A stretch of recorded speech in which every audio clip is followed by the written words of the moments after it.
Good morning, everyone. Casey McDonald from the Property Management Training Academy. And today I'm with Chris Fox from Bell Cooperoo. Thanks for joining me, Chris. Cheers, Casey.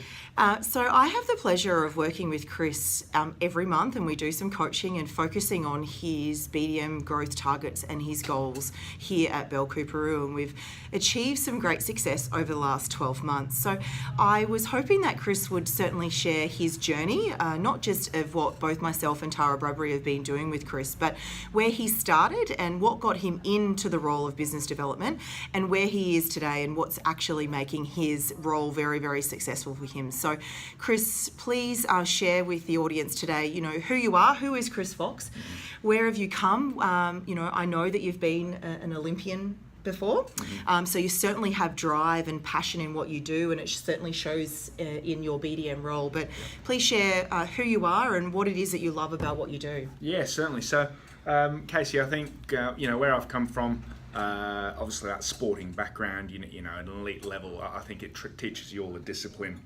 associated with that. I've done a chemical engineering degree at university as well, so I love problem solving. I really like problem solving, but I felt with those two things, being an elite sports person doing swimming, and then being in an environment where you're doing a lot of things for yourself, it wasn't really for me. I wanted to get out there and meet people, to start talking to people, and I think, okay, what could I do to start piecing things together and put all the skills I've learnt in the past to and talk to people, and help them along the way. So real estate fascinated me.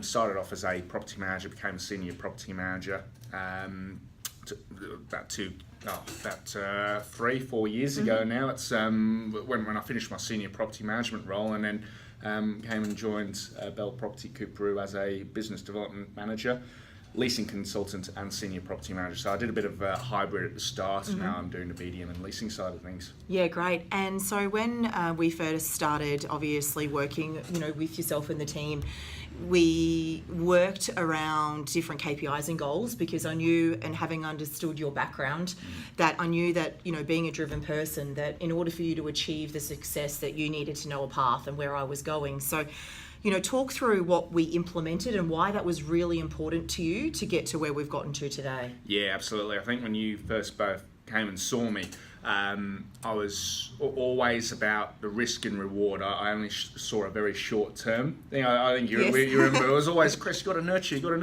and that's something I've implemented over the past few years, because all I saw, in, I guess, layman terms, BDM terms, was that 7-day pipeline. Okay, what can I get for next week, right? And it sort of really shortens down your prospects. So what you've helped me with, what I think is very, crucial, essential, is building that long-term relationship, building that long-term pipe.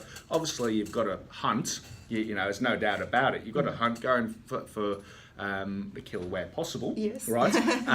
But the greater reward comes from that longer term pipeline. Fantastic. And we started to set some goals and KPIs for you, which we're looking at, and we broke those down by looking at, well, what do we need to do today? What do we need to do in 7 days? Then we sort of did a 14-day pipe, because it was something that you felt, I know they're nearly there, but what else do I need to do to get them over the line?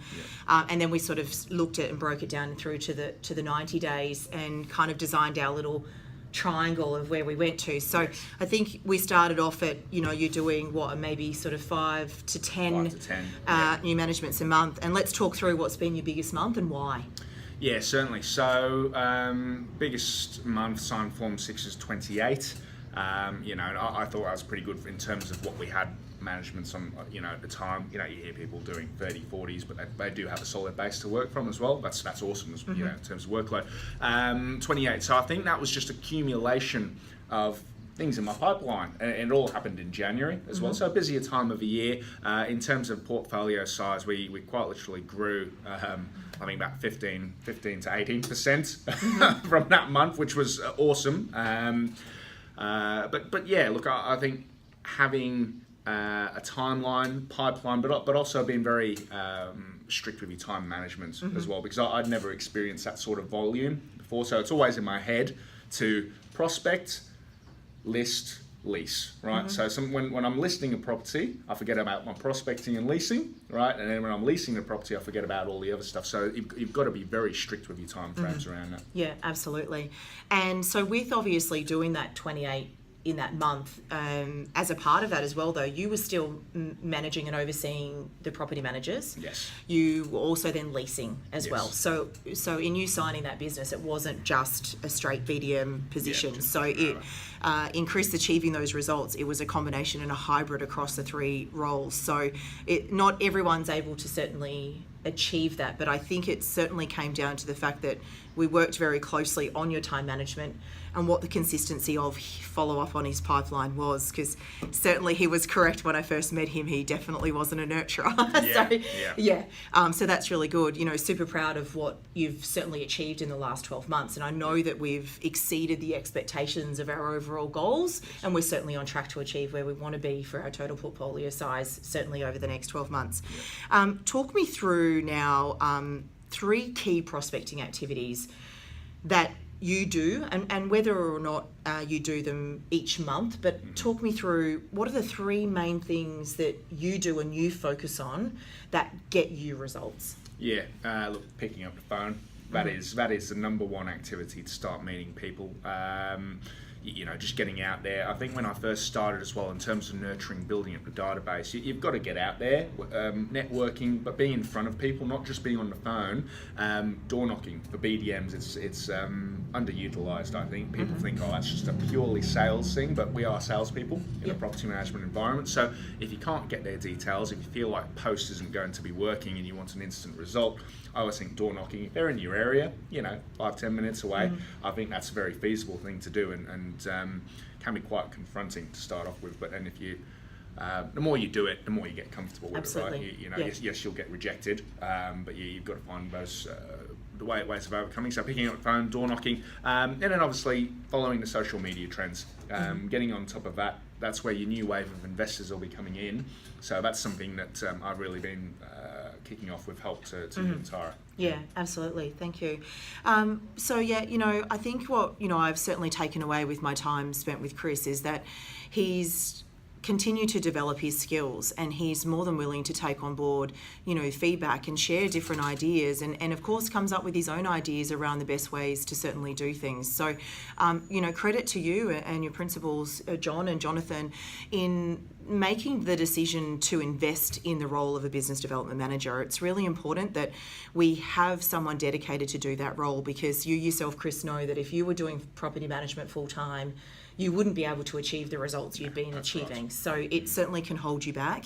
Another aspect that I think that you do certainly very well is that you continue to nurture your clients when they're still customers or when they become customers of the business. Yeah, so absolutely. Your follow-up process in regards to that and the referrals that you get are coming from your existing clients. Yes. Yeah. Oh, definitely. You know, and that's one of my goals actually. It's is to always try and get a referral from a client per year, because then you don't, and that's from an existing client, because then you don't actually have to go out and farm for anything. You know, you're using your existing clients, your existing database. Yes. Right, you know, just a simple question: what's your equity position, you know, in the property? Or hey, you know, do you have any friends or family that you'd like to refer back into the business? You know, do you think we could help them? Very simple questions, very easy to ask because they've been clients of yours. And you know, if it's a no, that's cool. Ask them again in 3 months' time. Yeah. If it's a yes, fantastic. Let's make a move on it. You know, so it's the easiest way to farm using your existing database. Yeah, absolutely. And we were just looking at some statistics before we've shot the video this morning around the last 12 months and where most of the leads have come from. And 85% have actually come from Chris's own networking, building relationships, referrals from clients. And although they have a very successful sales team here at the Bell office, there hasn't been as many leads come through. I think it was only around 15% of the leads, whereas the majority of the leads that are coming in is because of Chris's hard work in networking and building relationships. So, Chris, you know, what are some of those other key aspects that you do to be able to achieve that kind of statistics? You know, what are some of those activities you're doing? Yeah, look, you've got to come across as the area expert. You know, it's a good thing having a sales team to generate referrals for you. We are working with a high performance sales team in the sense that they're selling a lot of properties to owner-occupiers, which is great. But you know, again, down the track, you can start calling them. If they've got quite a fair bit of money invested locally, they may want to divest away from, you know, their own home. Those sorts of things. It's just thinking outside of the box what you can use with your current resources.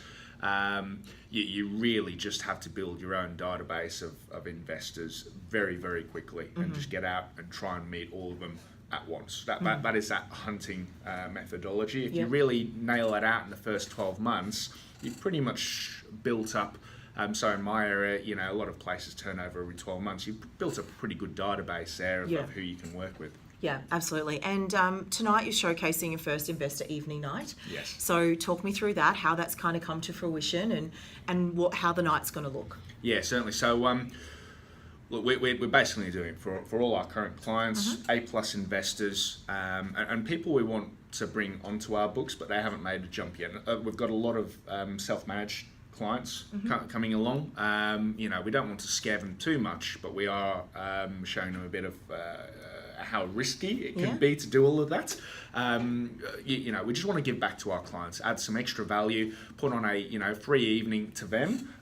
Yes, it's, you know, as a principle, as a business, it's going to cost us money, but you know, if you can again look at the nurturing aspect of it, we're not necessarily going in for the hunt for the kill to get, you know, 10, 15, 20 listings from that. That's a way to build up more, and so, you know, if it's successful, we'll be running that over and over again.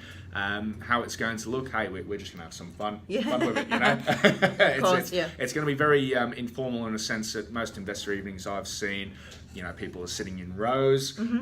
I don't want that. That's not those aren't my clients. They're not people who want to sit in rows. I want to appeal to them. It's very client-centric. Yeah, great. So you're going to make it more intimate, and you know, you're giving them educational, value-add content to teach them, you know, how they can get the best out of their investment. So it's not just about, you know, if you have a property, you should have it with Bell Cooperoo. That's right. It's about what it is that you need to do to be getting the best from that property and how to build wealth from that property. That's right. Yeah, that's it. You know, it's a long-term thing. As you say, it's not about selling them something and getting something in return. We just want to give. Keep on giving, you'll find hopefully get something in return. Hopefully. Fantastic. But thank you again very much for your time, and I hope everyone listening today has been able to take away some tips and a few different ideas about how you can be a successful BDM.